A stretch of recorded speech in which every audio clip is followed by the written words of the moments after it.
we kicked this off kind of mentioning that there were three options on the marketplace, and I think one of the demands in the market since I've been in the operator space was, what if I just need one simple 100 gig that needs to go further than 40 kilometers? So I need to interconnect two sites at 100 gig.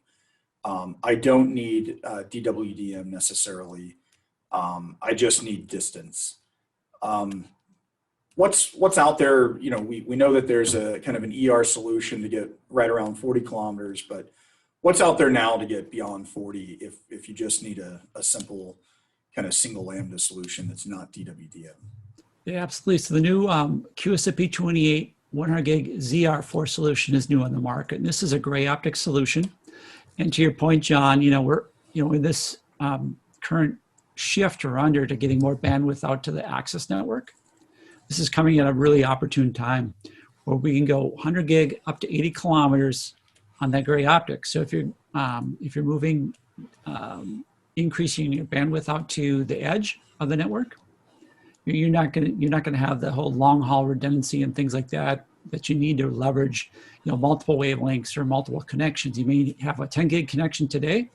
You need to go to 100 gig. And I think that's what we're seeing, is that 10 gig to 100 gig is really the driver here that's going to make this optic really be very, very much in demand here as we move into 2021.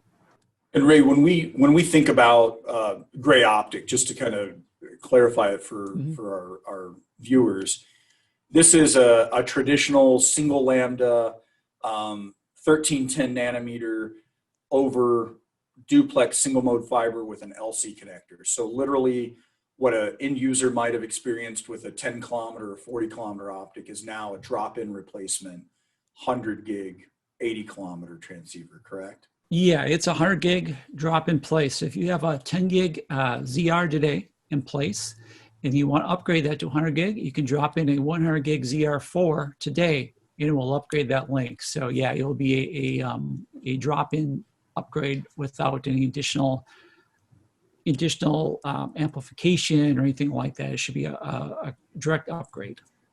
They say all good things that sound too good to be true might be. So let's talk about kind of the cons or the potential drawback of the QSFP28 ZR4. And I think they're fairly limited. The technology is robust and it's reliable. The links work, throughput is good, but to get 80 kilometers on a 1310 nanometer laser, I would guess you need quite a bit of power. So would you want to kind of elaborate on kind of that one gotcha? You mentioned it on the PAM4. I think it's just as potentially relevant here, maybe not quite as bad. Yeah, absolutely. So the power does use quite a bit of power. So you're talking anywhere from 5.5 watt to 6 watt type of power is what these particular transceivers use.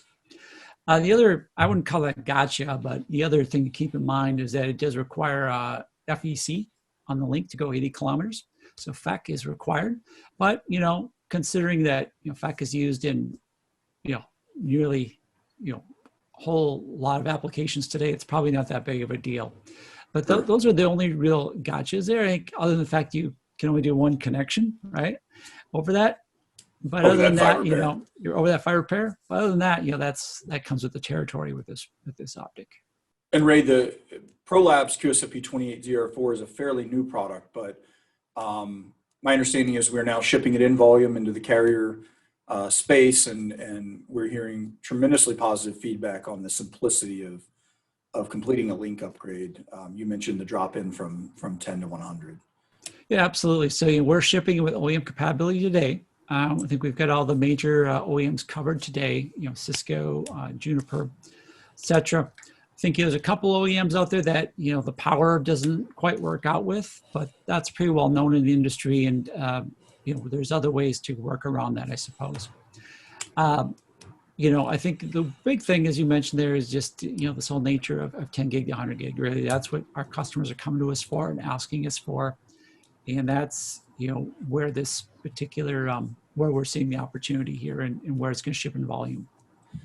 It's really exciting to see the continued evolution to 100 gig. Having started my career when we thought 10 megabits was the fastest thing on the planet, And then 100 came along, and we thought we'd never use more than 100 megabits, and then gigabit, and then 10 gigabit, and now 40 and 100. And we're already seeing 400 gig shipping in volume in the data center, and 800 gig on the horizon, very near horizon. The excitement around kind of throughput and the hunger for information and bandwidth just continues to drive the industry and our business in really new and interesting ways. Yeah, absolutely. I think when we look at this optic, 80 kilometers, 100 gig, so probably, probably 4 years ago when the QSFP 28 100 gig really got on the market, it was, oh man, we can go 10 kilometers with this. And then 30 kilometers with, 40 kilometers with FEC with the ER4 light. And here we are at, 80 kilometers. And, this is what they, that 80 kilometers, 100 gig has been the driver for a very long time. So we're extremely excited about this product. We're extremely excited about the 100 gig moving into the access, and glad we could be part of this, part of the solution.